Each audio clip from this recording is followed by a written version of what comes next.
Morning, how's it going? Good. Recently I've gotten back into amateur endocrinology. So that basically means I scour the internet looking for medical papers and scientific papers talking about the benefits of testosterone and testosterone optimization. Not just testosterone, but mostly testosterone, because there's so much evidence out there that it's really beneficial to so many of the different facets of well-being. A while back I was really into it. It was a bit of a hobby of mine, and I was doing all these different things to optimize my testosterone. And I have to say, with all honesty, it was the best time of my life in terms of how I felt. And things weren't necessarily going really well for me in terms of all the other aspects of my life, but in terms of how I felt fantastic. I felt really, really healthy. I felt confident. I felt mentally sharp. I felt mentally agile. I never had a lack of energy. I felt extremely virile, and it was a fantastic feeling. So recently I've gotten back into the idea of optimizing my testosterone a little bit. Not as much as before. Before was almost like a lifestyle. Everything I did was based around testosterone optimization. So that's something I'm playing around with a little bit lately. And seeing as this channel's basically turning into me talking about my self-help, as much as I hate the words self-help, my self-help habits, and the things that I'm looking at for self-betterment. That's a better way of putting it. I'll do maybe a little series of videos about testosterone, especially in this day and age, you know, where we have words like toxic masculinity, and there are online threads of parents trying to figure out ways to lower their little boys, their prepubescent boys' testosterone levels, so that they don't turn into these vile testosterone-filled monsters. So today I'm going to do a little video about the myths around testosterone. I'm going to try to debunk them as best I can. I want to apologize ahead of time if I don't sound entirely scientific the whole way through. I'm not incredibly scientifically inclined. I read the scientific papers, and then I subsequently very rapidly forget most of the scientific sounding bits. I just sort of go, oh yeah, that sounds, as I don't understand it, it sounds rather scientific. So I like to do the research so that I can convince myself that what I now believe is based on good sound evidence. But I hope just this video is going to pique your interest, and maybe you'll go out there and do your own research and not just take my word for it. There's a lot of papers out there about this, and there are also lots of amateur endocrinologists like myself, lots of guys out there who know way more than I do, and who do sort of have a mind for memorizing dry scientific papers, and so they can sort of bust out a little bit more of the science than I will. But yeah, I'll begin. So the first thing is, there's this idea that testosterone is incredibly antisocial, and that it leads men to become either recluses or bullies or ruffians. It's going to turn your son into this total prick asshole who's going to hold down weaker kids in the showers and whip him with a wet towel. Or give wedgies and all that. And I think this idea comes from this media portrayal of the jock as this muscular character, this well-endowed character who lacks intellectual faculties. There's a bit of a dumb asshole. And, well, couldn't be further from the truth. One thing is that testosterone makes you feel calmer, more relaxed by having an inverse relationship with cortisol. Cortisol is the stress hormone, often called the fight or flight hormone. So it's likely to lower your cortisol levels, making you calmer, maybe a little bit more zen, but definitely not, it won't make you feel like a social recluse. It'll make you have an easier time socializing with your peers and with others, and won't at all turn people into social recluses. Now, about the bullying, you know, because they're more rambunctious, they're out there terrorizing people. There's a study conducted in Switzerland. The Swiss seem like reliable people, that concluded that people with higher testosterone levels in bargaining games, so this doesn't translate directly to the bullying and being a bit of an asshole, but I think it does. There's something there. In the study, they found that in games of exchange, people with higher testosterone levels were more likely to look for fair and equitable outcomes. In this game, there was a certain amount of money, let's say it's $100, and the first person A, got to decide how the two parties would split the money. Person B would get to decide whether they would go through with the bargain or not. Well, there wasn't much of a bargain, but whether they'd take the offer or not. If they didn't take the offer, no one got anything. No one got any money. And if they accepted it, the split happened exactly the way character A wanted it to go. What they found was that actually people with lower testosterone levels were more likely to propose an unfair raw deal, and that people with lower testosterone levels, again, were more likely to not accept a deal. They were more likely to say, screw this shit. If it's not perfectly equal, or if I'm not getting any more, then no one gets anything. Behaving sort of childishly in that manner. And the members with higher testosterone levels were more likely to, in the first place, put out a fairer deal, give a more equitable share. And then on the other side of the table, the people with higher testosterone levels were more likely to accept the deals, even though they weren't perfectly fair. They'd rather everyone got some rather than, you know, everyone got nothing. So though that's not a test about bullying exactly, it shows that there is some kind of social desire to be a little bit fairer and to be fairer minded, and maybe to want everyone to win, I guess. So that might debunk that myth a little bit, though not 100%. The next one is that people with high testosterone levels are more likely to be idiots. They're more likely to be these meathead jocks. Again, there's this portrayal of these strong, tough guys. Being strong, having big muscles, makes it so that there's a much higher chance that you have high testosterone levels. So that's accurate, that men with larger muscles almost always have higher testosterone levels. But doesn't mean that they're stupider. Does it mean that they're dumber? No, quite the contrary.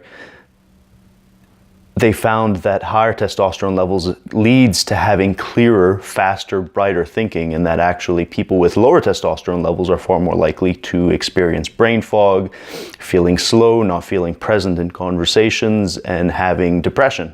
So lots of people now are looking at using natural testosterone optimization as a means of treating symptoms of brain fog and depression and things like that, which for a guy like me who struggles with depression seems fantastic.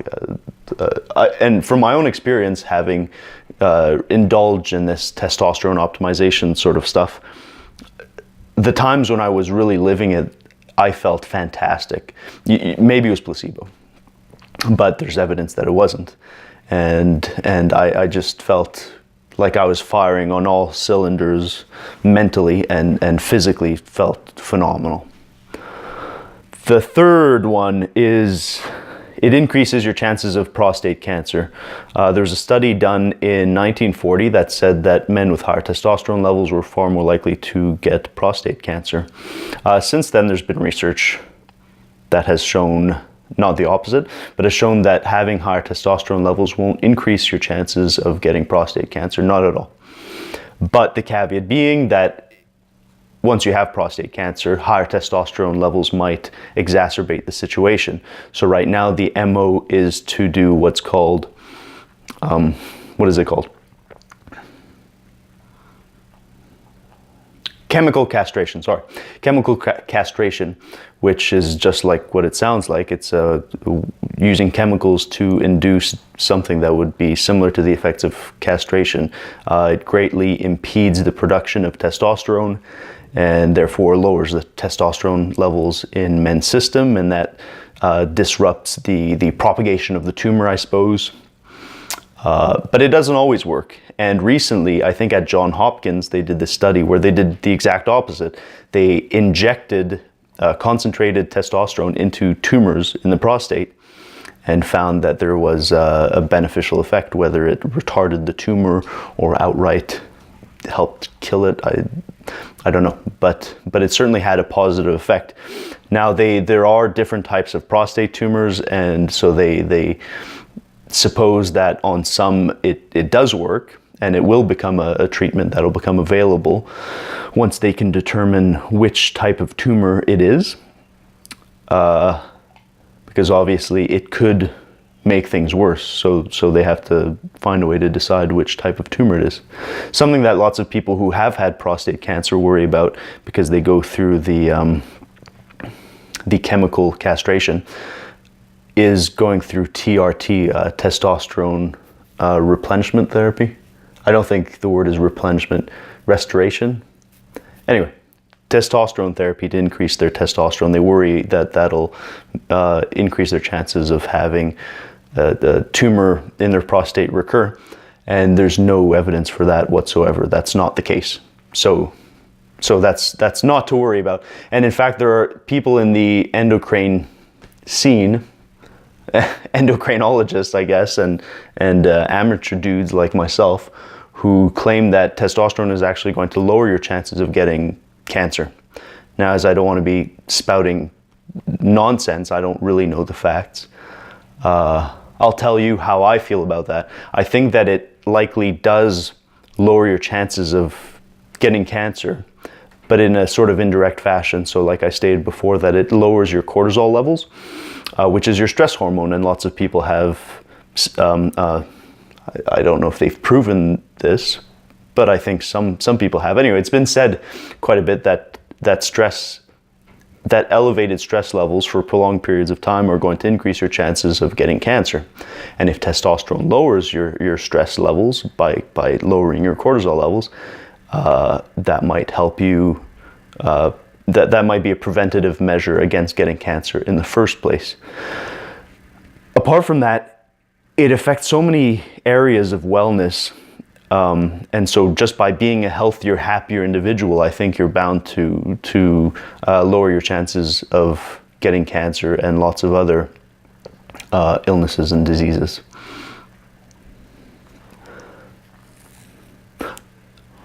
Let's back up to another myth, the slow brain one. This is really big. It's the disease thing made me remember this. Alzheimer's. Look at that, I forget, and here I'm talking about testosterone. Alzheimer's is preventable by having high testosterone levels. Maybe that's a very drastic way of putting it, but they found that men with higher testosterone levels are less likely to get Alzheimer's, and men with lower testosterone are far more likely to get Alzheimer's. Now, I don't know if this affects women as well. I suspect it does, though. So I think having, just in general, higher testosterone levels, you're less likely to get Alzheimer's. And I think maybe when you have Alzheimer's, if you find a way to increase your testosterone levels, you might that might be a way of combating the effects of Alzheimer's disease. So that's phenomenal. So again, that could be another preventative measure, and that's another point to show that testosterone is actually really healthy for one's cognitive functions. And there's some anecdotal evidence. I don't know if this is researched at all, but there's some anecdotal evidence that having higher testosterone levels is going to people with higher IQ, have higher testosterone levels, and I think that's mostly because people with high IQs, many famous figures with high IQs also had very high libidos, had lots of mistresses and things like that. So I don't know if there's any concrete evidence, but still, it's interesting, it's fascinating, possible. The next one, it makes men more angry. Now, I've said the cortisol thing a million times, so it makes men calmer, likely to be more zen. So I think that the idea that it's going to make men more aggressive is a stupid idea. Now, I do think, though, that men with higher testosterone, feeling a greater sense of confidence, are more likely to engage in a physical altercation rather than run away from it if ever a situation like that arises. But I think that they're less likely to be the aggressor, the instigator, unless they feel like there's, because of the fairness thing that I spoke about, unless they feel like some harm or ill has been done. And with higher cortisol levels, you're more likely to want to flee a scary, frightening situation. This myth, I think, developed around this whole roid rage thing, right? People who take steroids are known to have this tendency to snap, to have hair trigger tempers, to go berserk. And what we're forgetting, I think, is that taking steroids will drastically diminish your own natural production of testosterone. So that might be a factor right there. It might be actually that you have higher cortisol levels because your natural testosterone production is really killed by your steroid usage. That might be it, or I mean, it's probably something complicated, and that might not be it at all. There might be other chemicals that are activated through this usage of this exterior source of testosterone. I don't know, but might be something complicated. But so certainly having naturally high testosterone levels, I don't think is going to make men be these sort of explosive types of people who are going to go and commit acts of violence for no reason. The last one is it increases rates of suicide. Now, it's true that men tend to commit suicide far more often than women do. But